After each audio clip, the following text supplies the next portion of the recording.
Good morning, Flomaton High School. This is Meredith with a few words of wisdom. Do you know a busybody, somebody who is always gossiping and getting to other people's business? Being a busybody can take up a tremendous amount of time. Think about it.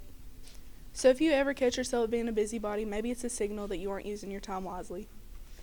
Instead of being a busybody, you could be reading a good book or helping someone else or simply sitting quietly and getting to know yourself. You could be doing things that in the end would make your life more rewarding and successful. Someone once said, busy souls have no time to be busybodies. Today, keep yourself busy with things that build yourself up instead of tearing others down.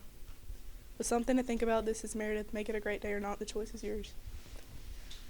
Herff Jones will be back today to take senior invitation and cap and gown orders. The volleyball teams will play tomorrow at W.S. Neal beginning at 4.